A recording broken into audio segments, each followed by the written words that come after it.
రావణాసురుడు నిర్మించుకున్న నగరం లంక.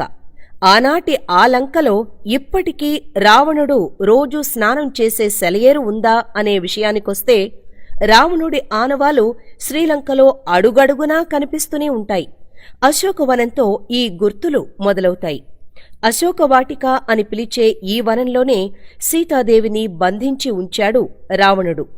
ఈ ప్రదేశంలో ఎవరు ప్రతిష్ఠించారో తెలీదు కాని వేల ఏళ్ల నాటి సీతారామచంద్రుల విగ్రహాలు మనకు కనిపిస్తాయి. ఒక ఆలయం, దాని పక్కనే సీతాజలం అనే నది పారుతూ ఉంటుంది. ఇది సీతాదేవి కన్నీటితో ఏర్పడిన నీటికుండమని ఇక్కడి ప్రజల విశ్వాసం. ఈ నీటికుండను ఆనుకుని హనుమంతుడి అడుగులు మనకు కనిపిస్తాయి. అశోక వాటికను ఆనుకుని సమీపంలో నల్లని మట్టి ఉంటుంది. ఈ మట్టి మామూలు నల్లరేగడి మట్టి కాదు, బాగా కాలిపోయి ఉన్నటువంటి మట్టి. ఈ మట్టి ఇప్పటి వరకు ఎందుకుందో పరిశోధకులకు కూడా అంతు చిక్కలేదు. ఈ అశోకవాటిక చుట్టూ ఎప్పుడూ లెక్కలేనన్ని కోతులు తిరుగుతూ ఉంటాయి. ఈ ఒక్క ప్రదేశంలో మాత్రమే కోతులు ఎక్కువగా ఉండడం విశేషం. ఇక సీతాజలం విషయానికొస్తే దీనికి ఆనుకుని చిన్న ఏరు పారుతూ ఉంటుంది. ఇది నిత్యం రావణుడు స్నానం చేసే ఏరని, ఇక్కడ స్నానం చేసి పరమేశ్వరుణ్ణి అర్చించేవాడని చెప్తూ ఉంటారు. ఇక రావణుడు స్నానం చేసే నది నుంచి దూరంగా చూస్తే ఒక పెద్ద పర్వతం కనిపిస్తుంది. ఆ పర్వతాన్ని జాగ్రత్తగా పరిశీలిస్తే అది హనుమాన్ ఆకృతిలో కనిపించడం విశేషం. ఈ పర్వతానికి రామశూల అనే పేరు ఉండడంతో పాటు ఒక ప్రత్యేకత కూడా ఉంది. అదేంటంటే రామ రావణుల మధ్య యుద్ధం జరుగుతున్న సమయంలో లక్ష్మణుడు మూర్ఛపోయి పడిపోయినప్పుడు హనుమంతుడు హిమాలయాల నుంచి సంజీవని తీసుకువచ్చిన పర్వతం అదే. ఇది నిజంగా ఆ పర్వతమేనా అని అనుకున్న వారి సందేహానికి ఇలాంటి పర్వత భాగం శ్రీలంకలో మరెక్కడా కనిపించదు. చూడ్డానికి ఇదొక మామూలు కొండ, కాని శ్రీలంక ప్రజలు ఇదొక హాస్పిటల్ అని నమ్ముతారు. ఈ పర్వతంలో దొరికే మొక్కలన్నీ ఔషధ మొక్కలే. దీని ద్వారా శ్రీలంక ప్రజలు తమకు ఎలాంటి జబ్బులు వచ్చినా ఆ మూలికలతోనే నయం చేసుకుంటూ ఉంటారు. కొన్ని ఫార్మా కంపెనీలు, ఫారిన్ కంపెనీలు ఈ పర్వత ప్రాంతంలోని ఔషధ మొక్కల మీద పరిశోధనలు జరిపారు. వారు తేల్చి చెప్పిన విషయం ఏంటంటే ఈ కొండపై ఉన్న మొక్కలు పెరగాలంటే ఒక ప్రత్యేకమైన మట్టి అవసరమై ఉంటుంది. ఆ మట్టి కేవలం హిమాలయ ప్రాంతాల్లో మాత్రమే కనిపిస్తుంది. ఇక రావణుడు 10 రకాల తలలతో పాటు 10 రకాల మనస్తత్వాలను కలిగి ఉండేవాడట. అతని మేధస్సు కూడా అనేక రంగాల్లో విస్తరించి ఉండేదట. అందుకు గల కొన్ని సాక్ష్యాలను మనం లంకలోనే స్పష్టంగా చూస్తూ ఉంటాం. అతను పండితుడు మాత్రమే కాదు, ఒక గొప్ప శాస్త్రవేత్త కూడా. అదెలా అంటే రావణుడు పుష్పక విమానంలో సీతను అపహరించడం మనకు తెలిసిందే. రాముడు అతణ్ణి సంహరించి అదే విమానంలో సీతను రాజ్యానికి తీసుకువస్తాడు. ఆ కాలంలో విమానాలు ఉన్నాయా అని శ్రీలంక ప్రజలను అడిగితే ఉన్నాయనే చెప్తారు. అది ఎలా అని అడిగితే మాత్రం రావణుడు తన లంక పట్టణంలో నిర్మించిన 5 విమానాశ్రయాలను శ్రీలంక ప్రభుత్వం గుర్తించింది.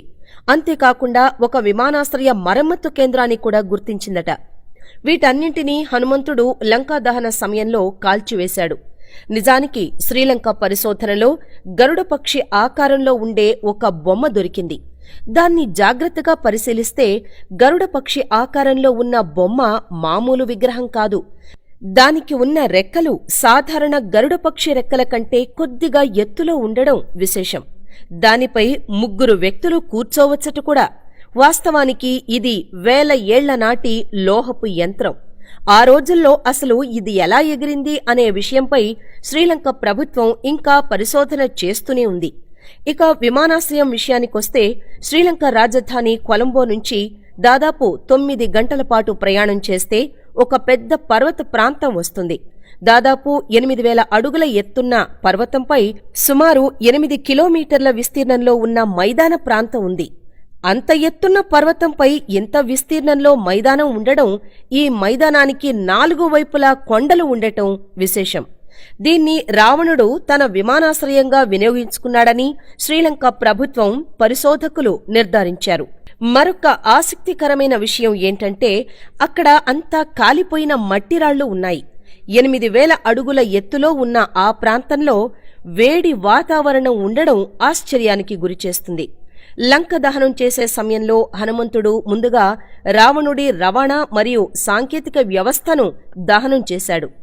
ఇందుకు సాక్ష్యంగా ఈ విమానాశ్రయాన్ని చెప్పుకోవచ్చు. శ్రీలంకలో చాలా ముఖ్యమైన ప్రాంతం కెలినియా. రావణుడి తమ్ముడు విభీషణుడు ఉన్న ప్రాంతం ఇదే. ప్రస్తుతం బౌద్ధమతం పాటిస్తున్న ఈ ప్రాంతంలో బుద్ధ భగవానుడు వచ్చి ఉండడం విశేషం. ప్రపంచంలో ఉన్నటువంటి బౌద్ధులు కేళినియాకు వస్తే ఈ ప్రదేశాన్ని సందర్శించకుండా వెళ్లరు. ఇక అదే ప్రాంతానికి చెందిన నారొలియా విషయానికొస్తే అక్కడే అశోకవనం ఉంది. అక్కడే సీతాదేవి అగ్నిప్రవేశం కూడా చేసిందని లంక ప్రజలు అంటూ ఉంటారు. ఇక్కడొక విచిత్రమైన విషయం ఏంటంటే ఇక్కడున్న అటవీ ప్రాంతంలో చిన్న చిన్న గోళీలు దొరుకుతాయి. వీటిని సీత గోళీలు అని అంటూ ఉంటారు. వీటిని లంక గవర్నమెంట్ జపాన్కు పంపించి పరిశోధన చేయించింది. వారు వాటి మీద పరిశోధన చేసి అవి దాదాపు 10,000 సంవత్సరాల నాటివని, వాటిని అలోపతి మాత్రలుగా వాడవచ్చని తెలిపారు.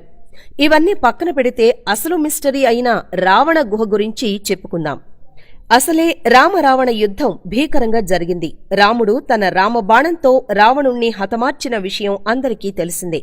కాని రావణుడు చనిపోయిన తరువాత అసలు ఏం జరిగింది? ఈ విషయాన్ని వాల్మీకి సైతం రామాయణ యుద్ధం ముగిశాక అసలు రావణుడు ఏమయ్యాడు, అతనికి అంత్యక్రియలు జరిగాయా లేదా అనే విషయం గురించి సరిగ్గా రాయలేదని చెప్పుకోవాలి. కాని రావణుడికి సంబంధించి ఒక గొప్ప రహస్యం వెలుగులోకొచ్చింది. అదే రావణ గుహ. శ్రీలంకలోని కేళినియాకు కొద్ది దూరంలో ఎత్తైన ప్రాంతంలో ఒక గుహ ఉంది. ఈ గుహలోకి వెళ్లడం చాలా కష్టమైన పని. కాని దాదాపు 20 ఏళ్ల క్రితం ఒక పశువుల కాపరి అనుకోకుండా ఈ గుహలోకి వెళ్లాడట. ఆ గుహలో ఒక పెద్ద శవపేటిక చూడ్డానికి చాలా భయంకరంగా ఉండడంతో దాన్ని చూసి భయపడి అతను వెంటనే బయటికి వచ్చేశాడట. ఈ శవపేటిక దాదాపు 17 అడుగుల పొడవు, 4 అడుగుల వెడల్పు ఉందట. శవపేటిక చుట్టూ రకరకాల రసాయనాలు, లేపనాలు రాసి ఉన్నాయిట. రావణుడు చనిపోయాక అతని భౌతిక దేహాన్ని నాగజాతి ప్రజలు తీసుకువెళ్లి ఈ గుహలో భద్రపరిచారట. లంక ప్రభుత్వం ఈ విషయమై శవపేటికను తెరవడానికి ఒక ప్రత్యేకమైన భద్రతా దళాన్ని పంపి ఎన్నోసార్లు ఘోరంగా విఫలమైందట. అసలు విషయం ఏంటంటే వారు ఎంత ప్రయత్నించినా ప్రతిసారి అకస్మాత్తుగా వాతావరణంలో మార్పులు రావడం, పెద్ద పెద్ద పాములు, చిరుతపులులు అడ్డుపడడం జరిగి అక్కడికి వెళ్లడానికి వీలు లేకుండా అయ్యేదట. దీన్ని బట్టి ఆ గుహలో అతని రాక్షస అనుచరులు కాపలాగా ఉన్నారని చెప్పుకుంటారు. అంతేకాదు వారు లక్ష్మణుడిలాగే సంజీవని ద్వారా తమ రాజు పునరుజ్జీవుడవుతాడని నమ్ముతున్నారట కూడా.